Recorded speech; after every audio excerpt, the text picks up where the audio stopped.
क्या हम सभी सच में अलग अलग हैं या यह सिर्फ चेतना का खेल है? जैसे स्वप्न में अनेक पात्र दिखते हैं, वैसे ही संसार में अनेकता दिखती है, लेकिन जगत में एक भी अलग जीव नहीं है। जो है वही ब्रह्म है, बाकी केवल अनुभूति और भ्रम है। पर आखिर में जानेंगे कि द्वैत और अद्वैत केवल शब्द हैं। सत्य हमेशा एक है और वह हर जगह है। 14वां सर्ग। पूर्व सर्ग में वर्णित जीव भाव में परिच्छेद आदि संदेहों का युक्ति से खंडन कर केवल मात्र ब्रह्मैक्य का वर्णन।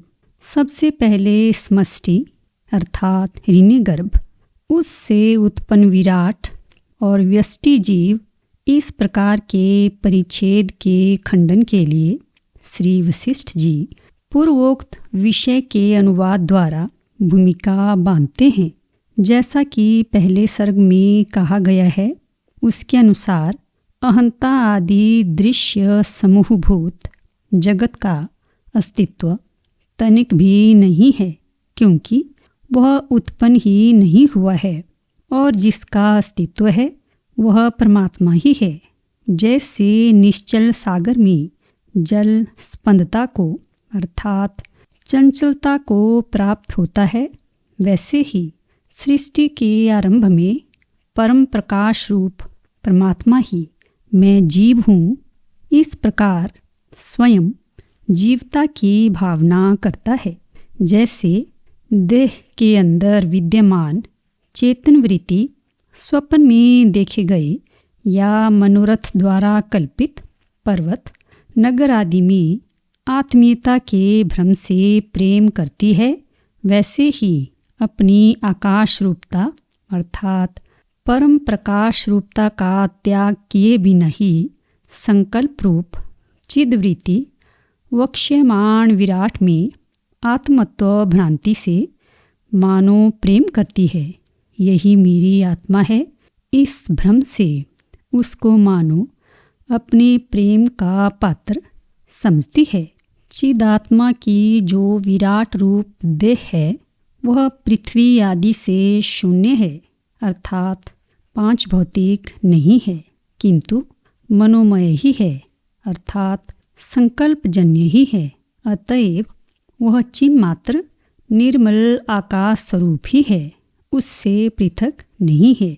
यदि स्वप्न में दिखा गया पर्वत अक्षय चिरस्थायी हो और स्वप्न में दृष्ट नगर चिरकाल तक रहे, तो उनसे इस प्रपंच रूप विराट देह की तुलना हो सकती है। और सचमुच यह प्रपंच चित्रकार का चित्त यदि स्थिर हो और उसमें वासना में स्थिर चित्र बने, तो उसमें कल्पना लिखित सेना के सदृश है। बहुत कहाँ तक कहीं यह महान खंभों की उन प्रतिमाओं के सदृश है जो कि गढ़ी नहीं गई है। ऐसे ही और भी अनेकों उपमानों से इसकी उपमा हो सकती है। मान लीजिए यह प्रपंच चिदाकाश रूपी सुंदर खंभे में नहीं गढ़ी गई एक प्रतिमा है। आदि प्रजापति का भी जो स्वयंभू इस नाम से सबसे पहले विख्यात हुआ, कोई कारण नहीं है, क्योंकि उसके पूर्व जन्म के कर्म नहीं है। क्यों नहीं? ऐसी शंका के लिए अवकाश ही नहीं है, क्योंकि हम पहले ही कह आए हैं कि महाप्रलय होने पर पूर्व कल्प के सभी प्रजापति मुक्त हो जाते हैं, अतः उनमें प्राक्तन अर्थात पूर्व जन्म का कर्म कैसे रह सकता है। जैसे आवरण रहित दर्पण आदि में प्रतिबिंब रूप से पड़ी हुई दीवार आदि का स्वरूप दिखाई देता हुआ भी असत होने से अदृश्य अर्थात दर्शन योग्य नहीं है, वैसे ही प्रजापति दृश्य होता हुआ भी सत न होने से अदृश्य ही है और विकार शून्य चिदात्मा में कल्पित है। निर्विकार चिदात्मा में दृष्टा, दृश्य तथा दर्शन, सृष्टा, सृष्टि तथा सर्जन एवं भोक्ता, भोग्य और भोग, इन संपूर्ण त्रिपुटियों का संभव ही नहीं है। अतः सृष्टा प्रजापति असत है। सबका निषेध होने पर भी शब्द और अर्थों की शून्यता नहीं है, कारण कि यह प्रत्यगात्मा ही संपूर्ण शब्द और अर्थों का आत्म रूप से स्थित है। जैसे एक दीपक से अनेक दीपक उत्पन्न होते हैं, जलाए जाते हैं, वैसे ही संपूर्ण जीव उसी से आविर्भूत होते हैं। विराट घन संकल्प स्वरूप है। उसका कार्य होने से व्यष्ट्यात्मक जीव भी संकल्प ही है। पृथ्वी आदि पंचभूतों से निर्मित नहीं है। जैसे संकल्प रूप हिरण्यगर्भ से मिथ्या होने के कारण अत्यंत शून्य संकल्प रूप विराट उत्पन्न हुआ है, तथा जैसे मिथ्याभूत स्वप्न से अन्य मिथ्याभूत स्वप्न उत्पन्न होता है, वैसे ही पृथ्वी आदि से शून्य संकल्पात्मक विराट से संकल्प रूप जीव उत्पन्न हुआ है।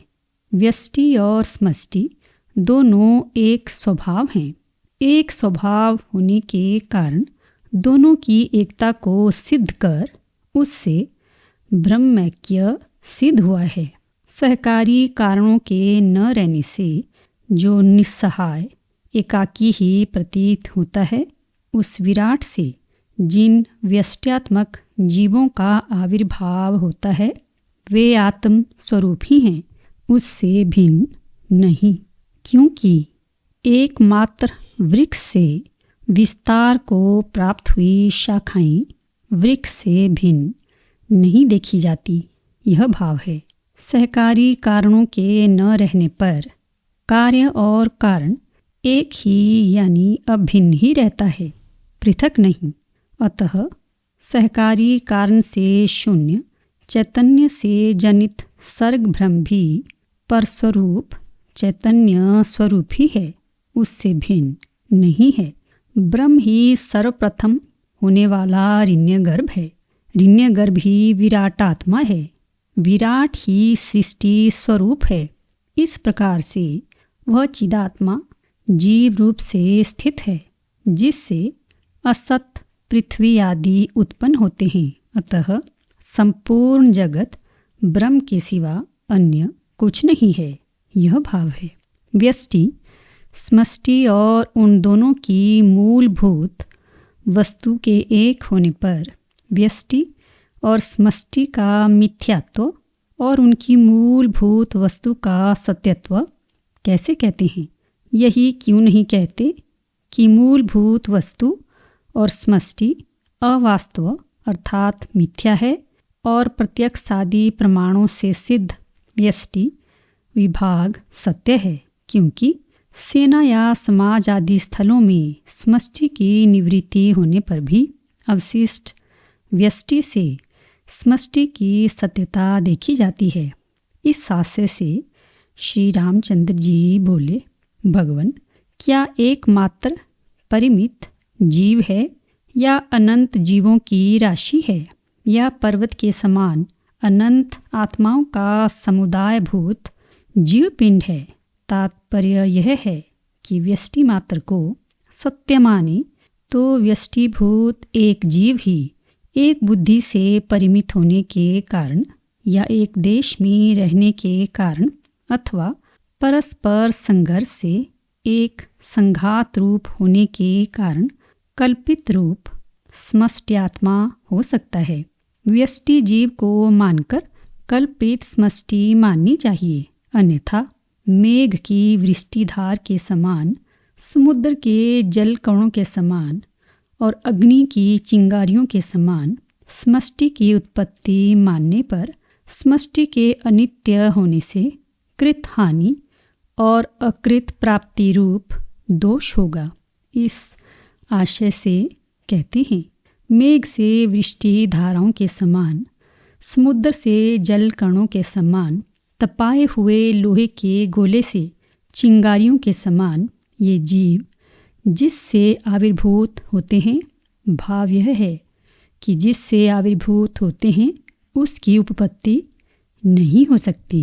भगवान, मेरी शंका को दूर करने के लिए मुझसे जीव समूह का निर्णय कीजिए। विशेष रूप से जानने की इच्छा से मैंने आपके कथन के विपरीत प्रश्न आपसे किया है। मंद बुद्धि होने के कारण मैं आपके आशय को नहीं समझ सका, इसलिए नहीं किया है। वैसे ही जो पूर्व में आप मुझसे कह आए हैं उसे प्रायः सामान्य रूप से मैं समझ गया हूँ। उसी को अब आप विशेष रूप से स्फुट कीजिए। केवल एकमात्र ब्रह्म ही है, यह सिद्ध करना हमारा प्रयोजन है।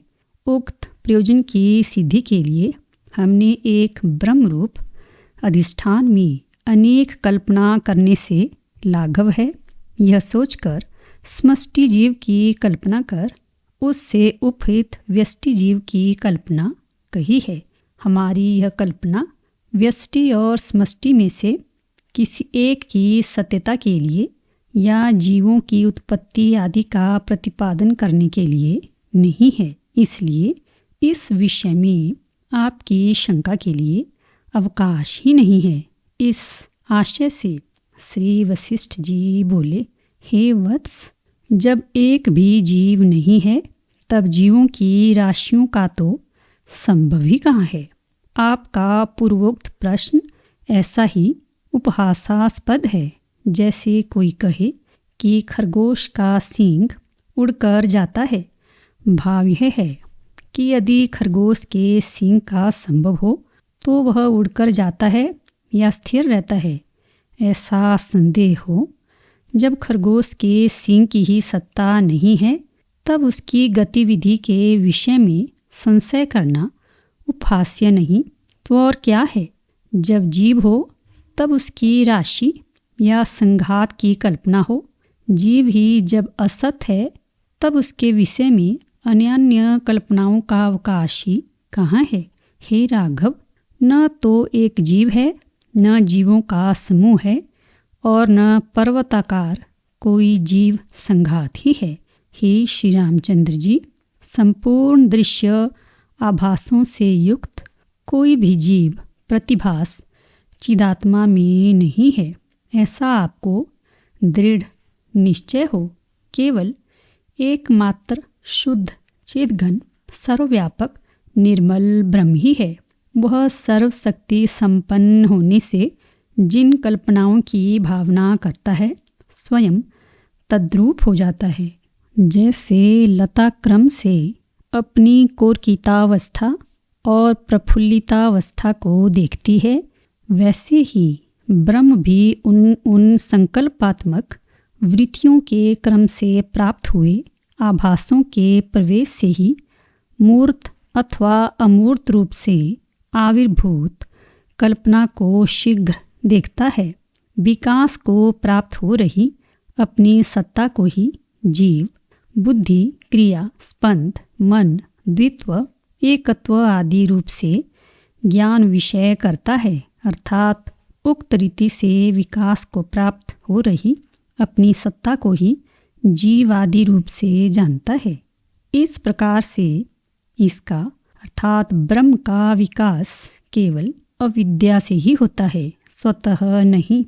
अविद्या की निवृत्ति हो जाने पर तो विक्षेप शून्य स्वरूप मात्र से इसकी अवस्थिति रहती है। उक्त ब्रह्म सत्ता में जब अज्ञान रूप आवरण रहता है तब वह पूर्व कथनानुसार विविध रूपों को प्राप्त होती है। बोध से तो वह ब्रह्म ही है। आत्मज्ञान से अज्ञान का विनाश हो जाता है, पर आत्मज्ञान की प्राप्ति दुर्लभ है। अज्ञान जब निवृत्त होता है तब निवृत्त हुआ अज्ञान किस रूप से रहता है? ज्ञान रूप से उसका शेष रहना तो संभव नहीं है, क्योंकि एक तो ज्ञान अज्ञान का कारण नहीं है जिससे कि वह ज्ञान रूप से रहे। दूसरी बात यह है कि ज्ञान और अज्ञान में परस्पर विरोध है। इस कारण भी वह ज्ञान रूप से नहीं रह सकता, किसी अन्य के रूप से उसका परिशेष रहता है। यह भी नहीं बन सकता क्योंकि अन्य वस्तु शेष ही नहीं रहती। ऐसी शंका होने पर कहते हैं, जैसे अंधकार से आच्छन्न स्थान में दीपक लेकर अंधकार को देखने से अंधकार न मालूम कहाँ भाग जाता है, उसके मूल का पता ही नहीं लगता है। ठीक इसी प्रकार ज्ञान होने पर अज्ञान न मालूम कहाँ चला जाता है, उसका कुछ भी पता नहीं लगता। जिस विषय का पहले विस्तार से उपादन कर आए हैं, उसी का अब उपसंहार करते हैं। इस प्रकार अखंड, अनवच्छिन्न, अनादि, अनंत तथा सर्वशक्तिमान जीवात्मा, जो कि कभी बाधित न होने वाले महाचैतन्य रूपी सारभूत अंश से परमार्थतः रूपवान है, ब्रह्म ही है, उससे भिन्न नहीं है। ब्रह्म सब प्रकार से देश, काल और परिमाण से अपरिच्छिन्न है, अतः वास्तव में उसका कहीं पर भी भेद नहीं है, और जो उसमें भेद कल्पना होती है वह वही है, उससे अतिरिक्त नहीं है, क्योंकि ऐसा ही सर्वत्र अनुभव होता है। भाव यह है कि जैसे वन के संपूर्ण वृक्षों को काट देने पर वृक्षों द्वारा प्रतीत होने वाला प्रकाश का भेद चला जाता है, वैसे ही विषय भेद के हट जाने पर विषय भेद कल्पना प्रयुक्त भेद भी चला जाता है। श्री वशिष्ठ जी ने जो कहा उसको स्वीकार कर श्री रामचंद्र जी, जैसा कि आप कह चुके हैं, वैसे ही यदि व्यष्टि और समष्टि जीवों का अभेद माना जाए तो समष्टि की इच्छा सत्य संकल्प जैसे अमोघ है, वैसे ही व्यष्टि जीवों की इच्छा भी समष्टि का धर्म होने से अमोघ हो जाएगी। ऐसी परिस्थिति में अमुक को भोग और अमुक को मोक्ष होता है, ऐसी शास्त्र की व्यवस्था नहीं बनेगी, क्योंकि सत्य संकल्प होने से जो जो चाहेगा वही हो जाएगा। ऐसी शंका करते हैं। श्री रामचंद्र जी ने कहा, ब्राह्मण, आपका कथन ठीक है, उसको मैं स्वीकार करता हूँ, पर इसमें मुझे एक संदेह होता है। वह यह कि एक जीव की जैसी इच्छा होती है वैसी ही इच्छा जगत के अन्यान्य संपूर्ण जीवों की क्यों नहीं होती, क्योंकि महाजीव तो एक ही है। उसी के अनुसार सब जीवों में एक ही इच्छा होनी चाहिए, यह भाव है। ब्रह्म पहले सत्य संकल्प वाले समष्टि जीव भाव को प्राप्त होता है, तदनंतर अपने संकल्प के अधीन रहने वाले व्यष्टि जीव भाव को प्राप्त होता है। समष्टि जीव के संकल्प से विरुद्ध अर्थ में व्यष्टि जीवों की सत्य संकल्पता की सिद्धि नहीं होती। यूँ श्री रामचंद्र जी की शंका का समाधान कर रहे श्री वशिष्ठ जी बोले, वत्स, व्यष्टि विभाग से पहले व्यष्टि विभाग से रहित सर्वशक्ति संपन्न महाजीव रूप वह ब्रह्म मैं ही सदा सब जीवों में सत्य संकल्प हो जाऊं, ऐसी इच्छा करता है।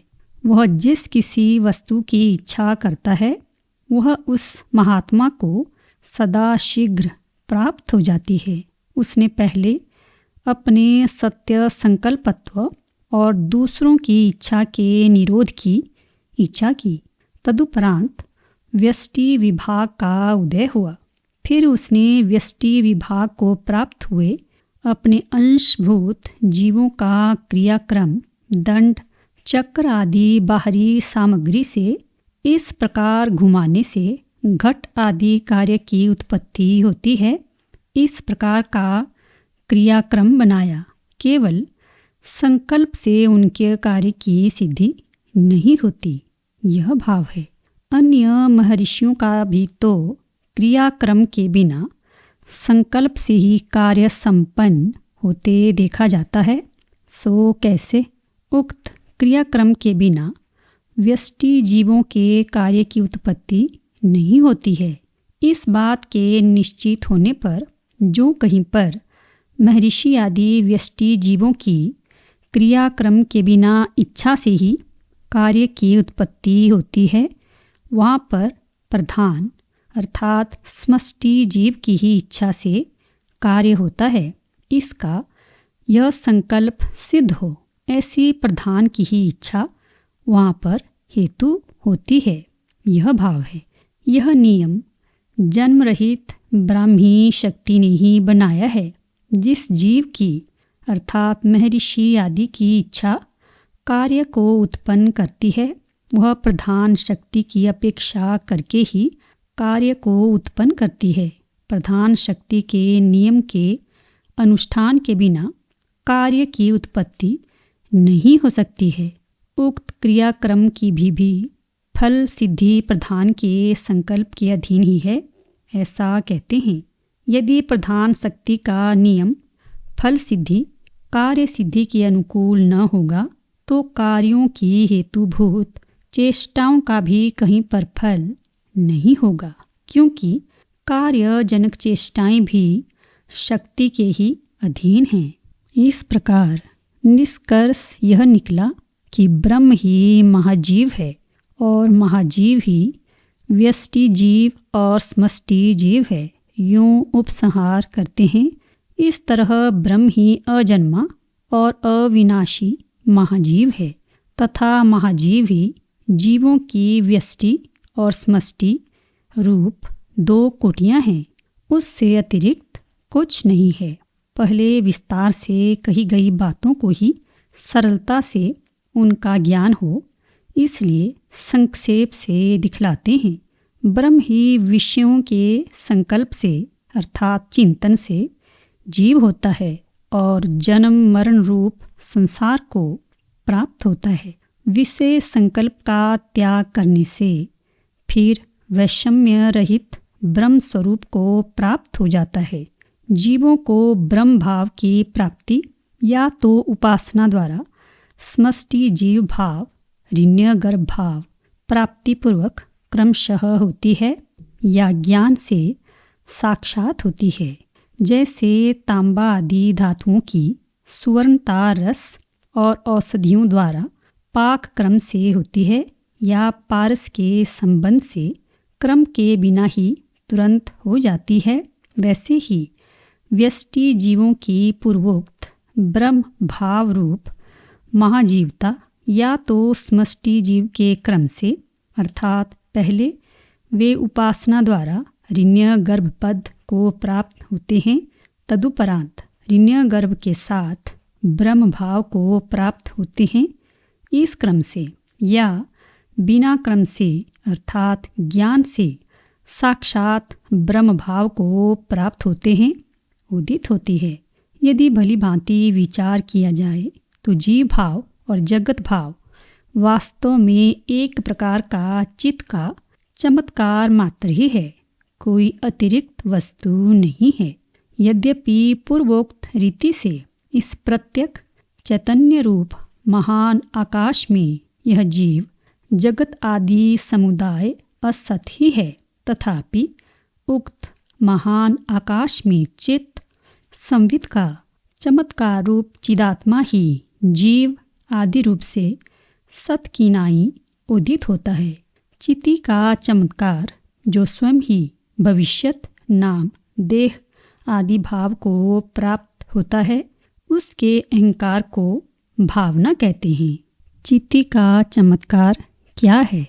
इस प्रश्न पर चमत्कार के विषय में कहते हैं, जगत के संस्कार से संस्कृत अर्थात जगत की वासना से वासित माया में प्रतिबिंब पड़ने के कारण जगत की वासना से वासित माया के साथ एक रूप होकर चित्त का जो अपने स्वरूप का आस्वाद है वही चित्त चमत्कार है और वही यह असीम भुवन विस्तार है। वह चिन्मय होने से आत्मचित में प्रतीत होता है। चित्ती ने जिसका आस्वाद लिया वह अविनाशिनी चित्ती यद्यपि वास्तविक चित्ती से भिन्न नहीं की जा सकती, फिर भी अपनी शक्ति से ही परिणाम विकार आदि शब्दों से पुकारा जाता है, अर्थात अज्ञानी जन उससे वास्तविक चित्त का परिणाम विकार आदि समझते हैं। चित्ती द्वारा अपने स्वरूपभूत प्रकाश का और अपने द्वारा प्रकाशित होने वाले विषयों का एक रूपता को प्राप्त जो स्वाभाविक आस्वादन है, वही जगत इस भ्रम से स्थित है।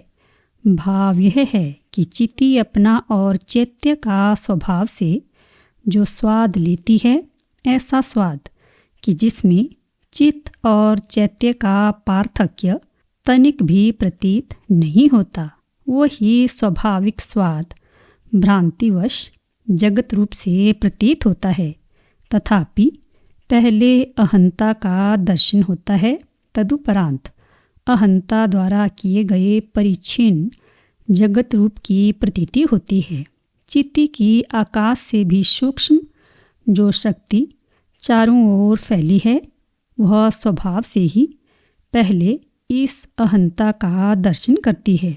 उस समय जैसे जल में जल से ही बुदबुदे या लहर रूप में प्रतीत होता है, वैसे ही यह चित्ती भी आत्मा में आत्मा से स्वयं ही जो अति सूक्ष्म अहंता रूप में स्फुरित होती है तथा बाहर स्थूलता का अधिकाधिक उत्कर्ष करने पर अंत में जो ब्रह्मांडाकार बन जाती है, उस अणुरूप अहंता को देखती है। इस कथन से यह सिद्ध हुआ कि चित्त के चमत्कार का ही जगत यह नाम रखा गया है। जगत कोई पृथक वस्तु नहीं है। चमत्कार करना, चमकना चित्त का स्वभाव ही है। चमत्कार करने वाली चित्ती अपने स्वरूप में स्वयं जो सुंदर चमत्कार करती है, उसी का नाम जगत रख दिया गया है। चित्ती अहंकार की कल्पना करती है। अहंकार में तन्मात्रादि रूप जगत की कल्पना होती है। ऐसी परिस्थिति में जिससे दूसरे की कल्पना होती है, वही अवशिष्ट रहता है। हे श्री रामचंद्र जी, चित्त से अहंकार की कल्पना होती है और अहंकार से चैत्य की अर्थात तन्मात्रादि जगत की कल्पना होती है। ऐसी अवस्था में कल्पना चित्त से अतिरिक्त नहीं है। अतएव तन्मात्रादि जगत भी चित्त ही है। उसमें द्वित्व और एकत्व कहाँ है? भाव यह है कि जब द्वितीय हो तब द्वित्व रहे। द्वित्व के अभाव में व्यावर्त्य न होने के कारण एकत्व भी नहीं है। सत्य और असत्य कल्पनाओं के मध्य में त्वम अहम इस प्रकार चेतन के परिच्छेद की जो कल्पना है, उसी का त्याग करना कठिन है। उसका त्याग यदि हो जाए तो उक्त कल्पनाओं में अवशिष्ट सद्वस्तु स्वयं सन्मात्र हो जाती है, क्योंकि तब विकल्प करने वाला कोई रहता ही नहीं है। हे श्री रामचंद्र जी, जीव भाव के प्रति कारणभूत वासना कर्म आदि का त्याग होने पर त्वम अहम इत्यादि चेतन परिच्छेद का त्याग कीजिए। सत और असत कल्पनाओं के मध्य में जो बच जाएगा वही सत होगा। ज्ञान से दृश्य और दृश्य की सत्ता का नाश होने पर पूर्व सिद्ध जो अधिष्ठान सत्ता है, वह ज्यों की त्यों उदित होती है। जैसे कि मेघों के हट जाने पर निर्मल आकाश सत्ता उदित होती है। जैसे चित्त ने पहले अपनी जैसी सत्ता का ग्रहण किया था, वही सर्वाधिष्ठान सत्ता ज्ञान होने पर ज्यों की त्यों उदित होती है। जैसे कि मेघों के हट जाने पर पूर्व सिद्ध आकाश की निर्मल सत्ता उदित होती है। सत और असत इस प्रकार के सत्ता भेद को हम नहीं जानते। पूर्वोक्त रीति से बतलाए गए प्रपंचत्व को, प्रपंच के अभाव को अनुमान से भी दृढ़ करते हैं। मन की चेष्टा रूप, संकल्प रूप सूक्ष्म जगत शून्य ही है और देवताओं का, इंद्रिय और उनके अधिष्ठाता देवताओं का निवासभूत साकार और स्थूल जो विश्व है वह भी शून्य ही है, क्योंकि दोनों चित्त के चमत्कार रूप हैं, उससे भिन्न नहीं हैं। उक्त अनुमान में व्याप्ति आदि की सिद्धि के लिए उदाहरण, दृष्टांत आदि दिखलाते हैं।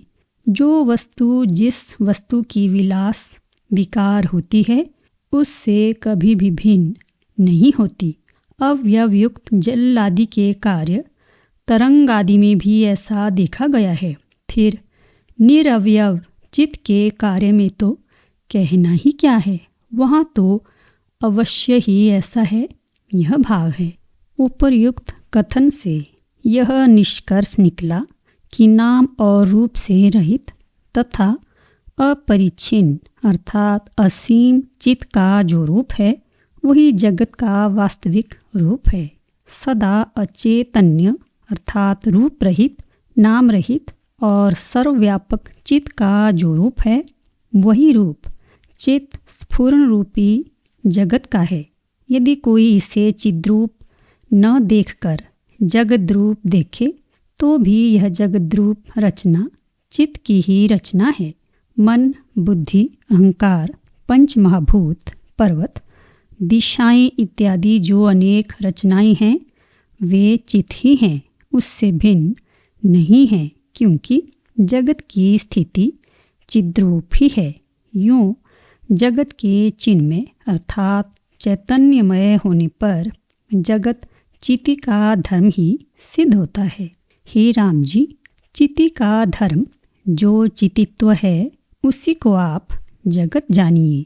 चितित्व जगत से अतिरिक्त नहीं है।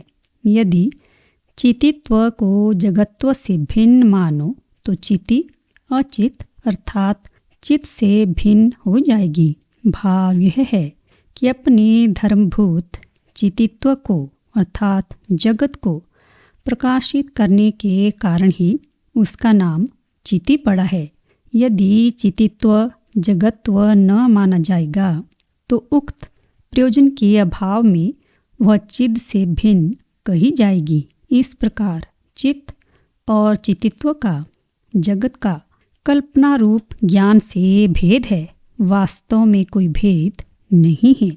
ऐसी परिस्थिति में जगत कहाँ से होगा? पहले वर्णित जगत की चिन्ह मात्रता का वचन भंगी से भली भांति बोध कराने के लिए फिर वर्णन आरंभ करते हैं। प्रकाश की बीजभूत चिति का जो स्वकीय अंतस चमत्कार अर्थात पदार्थों की प्रथम शक्ति प्रकाशन शक्ति है, वह जीव और जीव की उपाधिभूत तन मात्र बनकर जगत के वेश से स्थित है। तदुपरांत चित्त से अहंकार शक्ति का स्फुरण ही स्पंद शक्ति प्राण के साथ मिलकर जीव शब्द से कहा जाता है। चित्त का चित्त से अर्थात संकल्प द्वारा अपनी शक्ति का विकास रूप जो अहंकार है वह स्पंद शक्ति प्राण से युक्त होकर भविष्य में जीव नाम को प्राप्त होता है। वैसा होने पर भी चित्त के स्वभाव में अंतर नहीं आता। यद्यपि चित्त का चित्व रूप से अर्थात जीव भाव जगत भाव रूप से विकास अपने विकार अहंता आदि से अवच्छेद्य होकर अपने द्वारा बनाए जाने वाले जीव आदि नामक हो गया है, तथापि उपाधि आदि से अवच्छिन्न रूप का उपाधि के मिथ्या होने से अस्तित्व नहीं है। जब उसका अस्तित्व है ही नहीं तब भेद का प्रसंग कहाँ से होगा? चित्त शक्ति और स्पंद शक्ति के भेद से चित्त शक्ति रूप अहंकार और स्पंद शक्ति रूप प्राण इन उपाधियों से युक्त जीवकृत भेद है।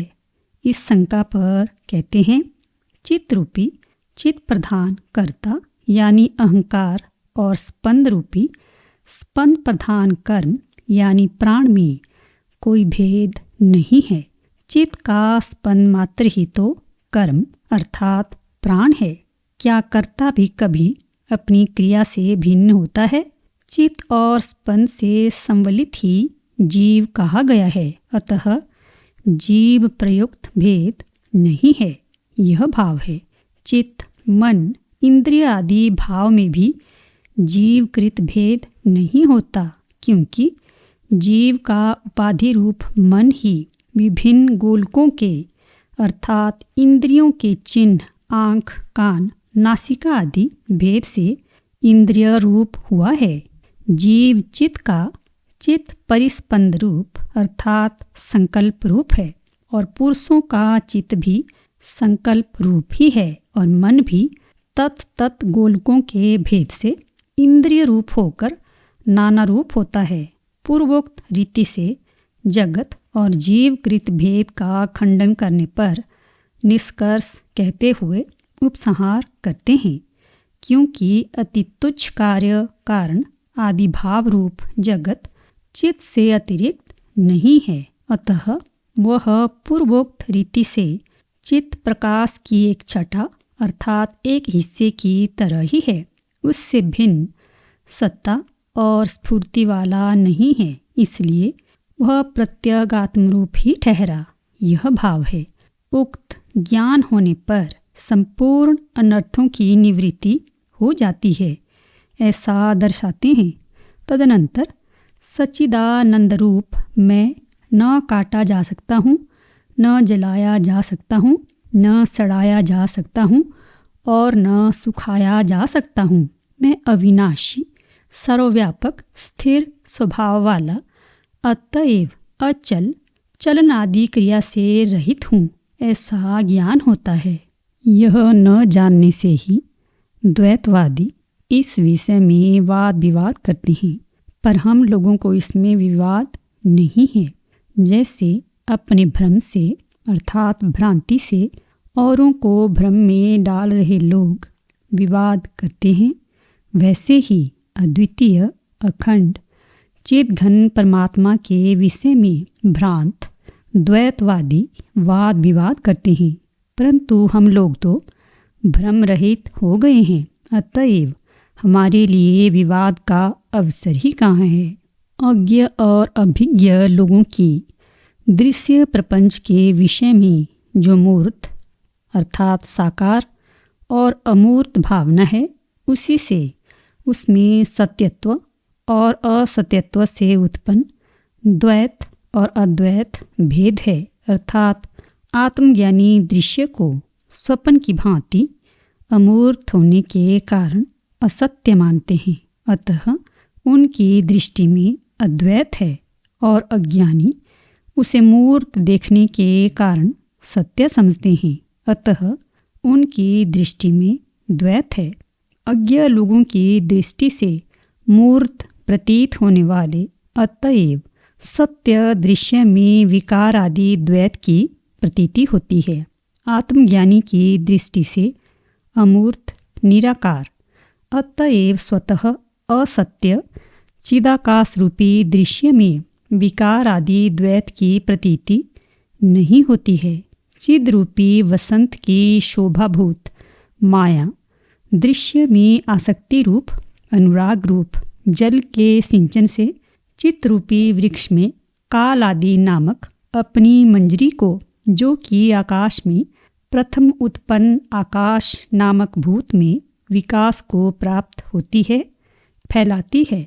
भाव यह है कि जैसे वसंत शोभा जल के सिंचन से वृक्षों में ऊंची ऊंची टहनियों में सुंदर बौर को उत्पन्न करती है, वैसे ही चित्त की शक्ति माया दृश्य प्रपंच में आसक्तिवश चित्त में प्रथम उत्पन्न आकाश में विकास को प्राप्त काल आदि को फैलाती है।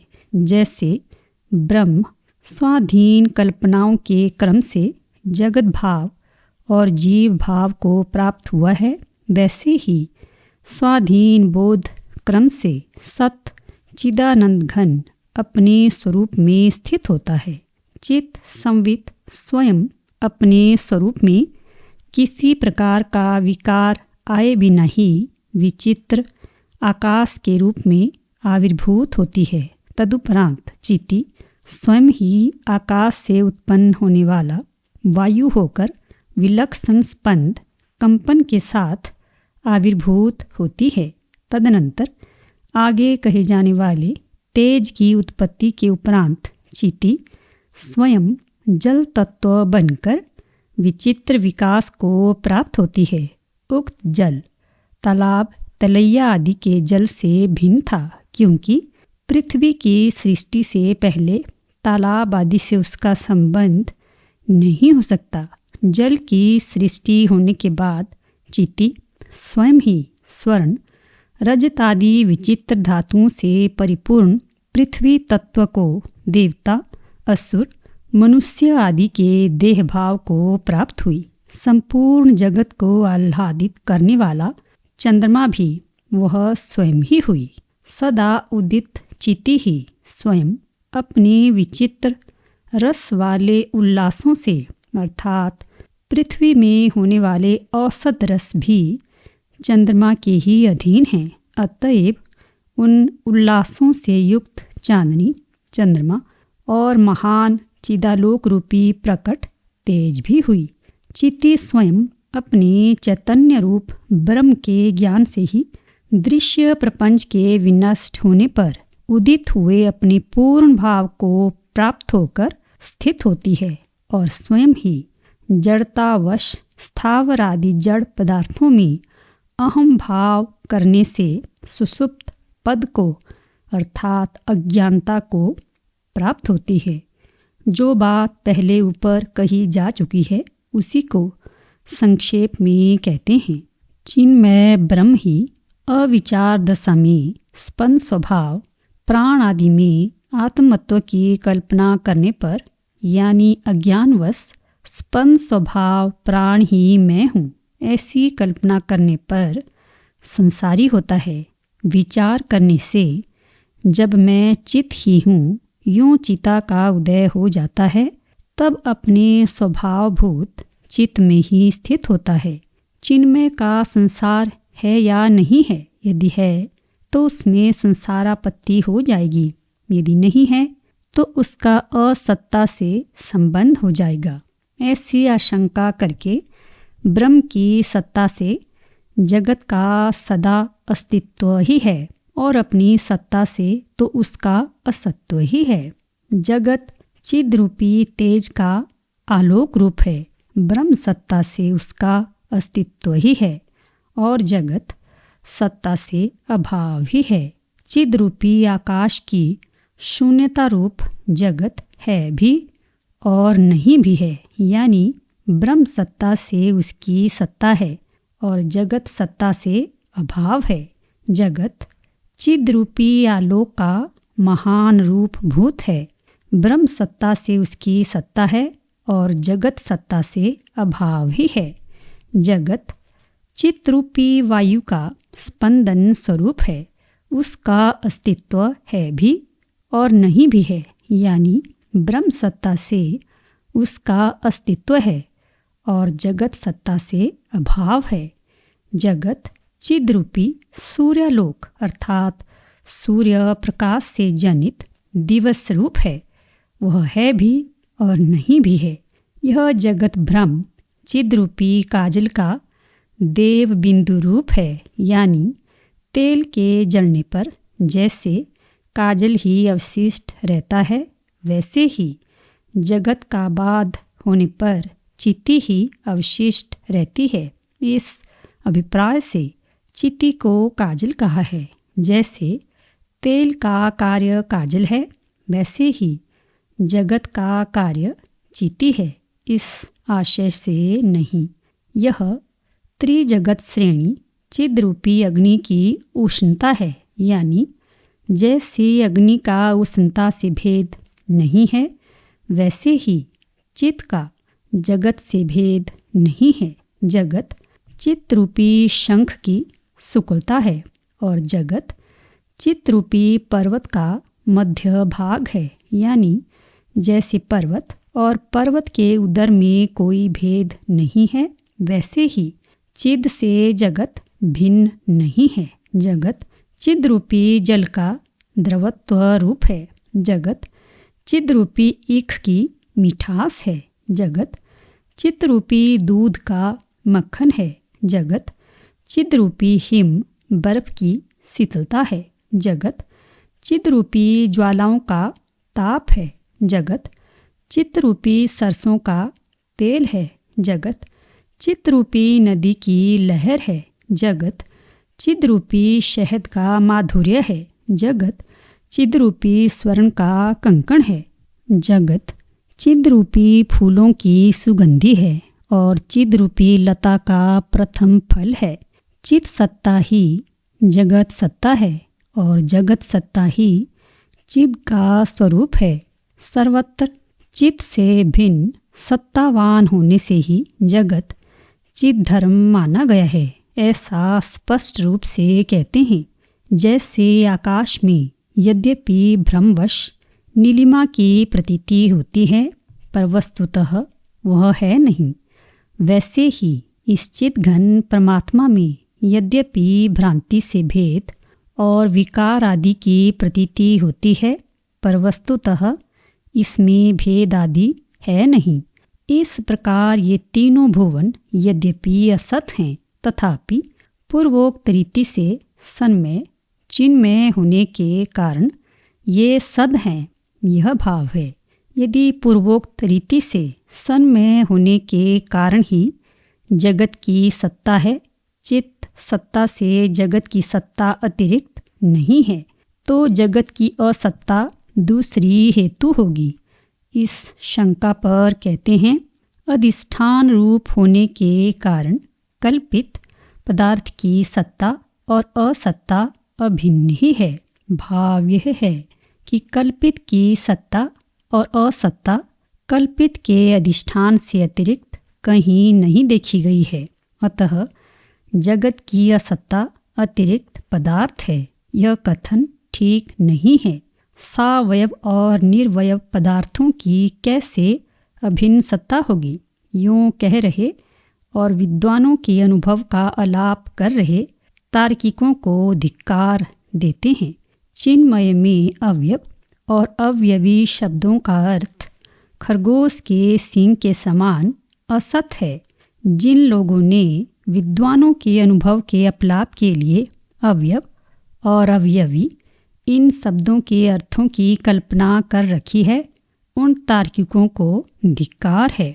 उक्त विषय में युक्ति विरोध भी कहते हैं। चिन्मय होने के कारण जिसमें पर्वत, सागर, पृथ्वी, नदी, नद और उनके अधिष्ठाता देवताओं के साथ जगत पूर्वोक्त रीति से नहीं रहता है, उसमें अन्य का अवयव आदि का भ्रम कैसे हो सकता है? यह भाव है।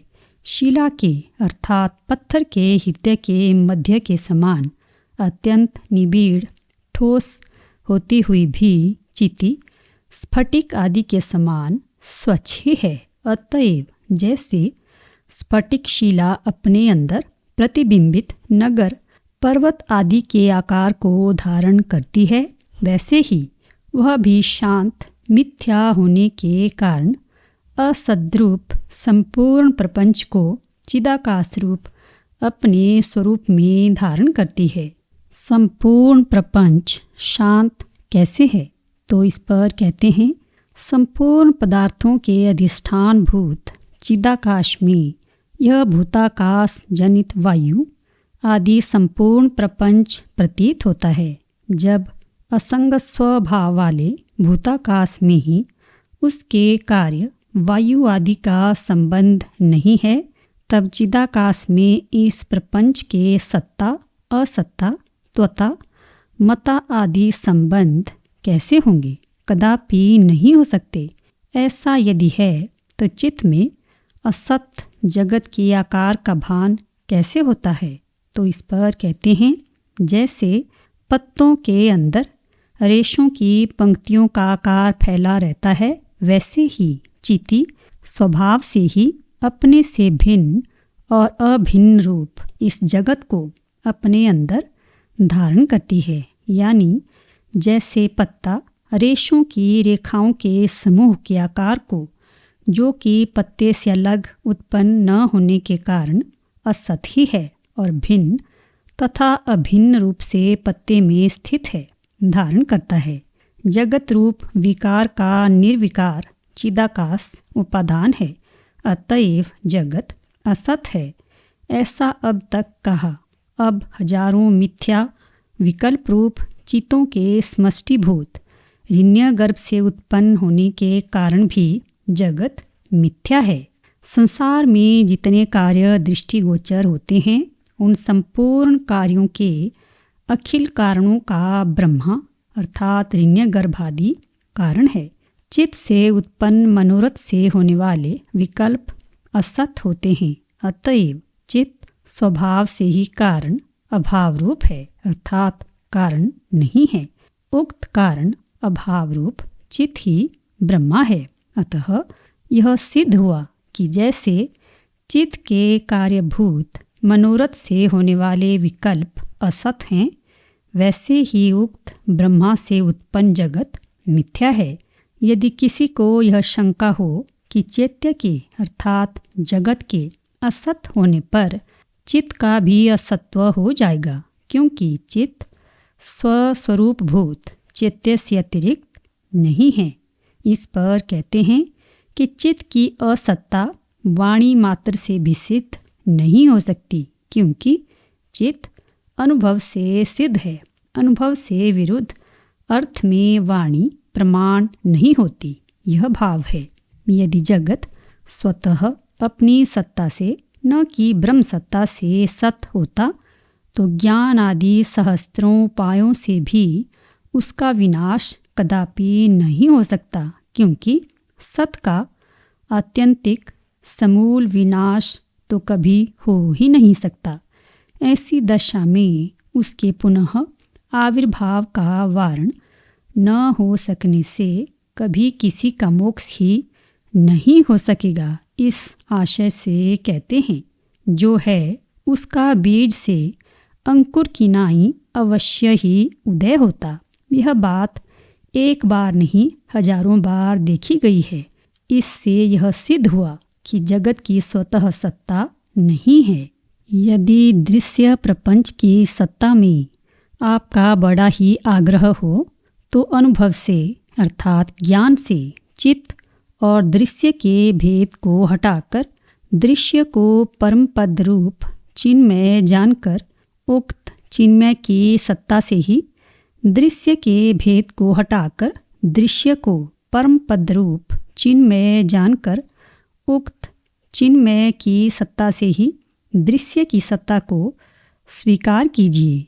हे राम जी, गगन में सर्वथा भेद शून्य गगन के समान इस महाचिति में सर्वथा भेद रहित यह त्रिभुवन है। इसलिए आप अनुभव से यह संपूर्ण दृश्य परम पद रूप चिन्मय है, ऐसे निश्चय वाले होइए।